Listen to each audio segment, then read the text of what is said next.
മുറ്റത്തെ പുത്തൻ സ്റ്റോറിയിലേക്ക് ഏവർക്കും സ്വാഗതം. ഈ സ്റ്റോറി ഇഷ്ടപ്പെടുവാണെങ്കിൽ സബ്സ്ക്രൈബ് ചെയ്യണേ, അതുപോലെ ലൈക്ക് തന്നെ അയക്കാനും മറക്കല്ലേ. ഗംഗാധരനാണെങ്കിൽ ഹരീഷ് ഉടയ്ക്കുന്നതുകൊണ്ട് നന്നായിട്ട് അപമാനിക്കുന്നുണ്ട്.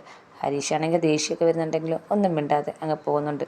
അങ്ങനെ സുധീഷാണെങ്കിൽ ഹരീഷിനെ വിളിച്ച് പറയുന്നുണ്ട് സുഭാഷ് ഏട്ടൻ കരയുകയും നല്ല വിഷമമുണ്ടെന്നും നിധി വിളിച്ച് പറഞ്ഞ കാര്യമൊക്കെ സുധീഷാണെങ്കിൽ ഹരീഷിനോട്ട് പറയുന്നുണ്ട്. അപ്പോൾ ഹരീഷ് പറയുന്നുണ്ട്, എന്ത് ചെയ്യാൻ പറ്റും, എങ്ങനെയാണ് സുഭാഷ് ഏട്ടൻ്റെ വിഷമമൊന്നും മാറ്റുന്നത് സുധീഷ് ഏട്ടാ എന്ന് ചോദിക്കുകയാണ്. അപ്പോൾ സുധീഷ് പറയാണ്, നമുക്കൊരു കാര്യം ചെയ്യാം, നമുക്ക് ഫുഡൊക്കെ വാങ്ങിച്ച് രാത്രി നമുക്കൊരു എല്ലാം കൂടെ ഒരു അടിച്ചുപൊളി ഒരു പാർട്ടി പോലെ നടത്താം എന്ന് പറയുകയാണ്. അങ്ങനെ രണ്ടുപേരും കൂടെ സമ്മതിക്കുന്നുണ്ട്. അങ്ങനെ സുധീഷും കൂടെ ഫുഡൊക്കെ വാങ്ങിക്കുകയാണ്.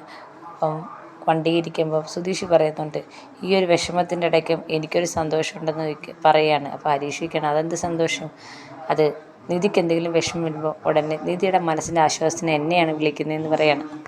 അങ്ങനൊരു പതിവില്ലാത്ത എന്നെ ഫോൺ ചെയ്യുക, ഇപ്പം ഇടയ്ക്കിടയ്ക്ക് വിളിക്കുന്നുണ്ടെന്ന് പറയുകയാണ്.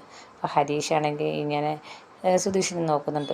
അല്ല, ഞാൻ പറഞ്ഞതേ ഉള്ളൂ. അങ്ങനെ ഫുഡൊക്കെ വാങ്ങിച്ച് വീട്ടിൽ ചെല്ലുകയാണ്. വീട്ടിൽ ചെല്ലുമ്പോഴത്തേക്ക് സുഭാഷ് ഏട്ടൻ പറയുന്നുണ്ട്, നമുക്കെല്ലാവർക്കും ഒരുമിച്ചിരുന്ന് ഫുഡ് കഴിക്കാമെന്ന് പറഞ്ഞാൽ അവരെല്ലാം ഒരുമിച്ചിരുന്ന് കഴിക്കുന്നുണ്ട്. അപ്പം സുധീഷ് പറയാണ്, സുഭാഷ് ഏട്ടൻ എന്തിനാണ് വിഷമിച്ചിരിക്കുന്നത്, സുനന്ദയുടെ കല്യാണം എന്തായാലും നടന്നു കഴിഞ്ഞ്, ഇനിയിപ്പം നമ്മൾ അതിനെക്കുറിച്ചൊന്നും ആലോചിക്കേണ്ട. സുനന്ദ ഇത്രയും ധൈര്യത്തോടെ വന്നിട്ട് സുഭാഷ് ഏട്ടൻ വിട്ട് കളഞ്ഞല്ലോ, അത് പോട്ടെ, ഇനി അതിനെക്കുറിച്ച് പറഞ്ഞിട്ട് ഒരു കാര്യമില്ല, നമുക്ക് ഫുഡൊക്കെ കഴിച്ച് പഴയ സുഭാഷ് ഏട്ടനാവണമെന്ന് പറയണം. അപ്പോഴത്തേക്ക് നമ്മുടെ ഭാസ്കരനെ വരികയാണ്. ഭാസ്കരൻ നോക്കുമ്പോഴത്തേക്ക് എല്ലാവരും കൂടി ഒരുമിച്ച് ഫുഡൊക്കെ കഴിക്കുന്നുണ്ട്. അങ്ങനെ ഭാസ്കരന് ഫുഡ് കൊടുക്കുകയാണ്.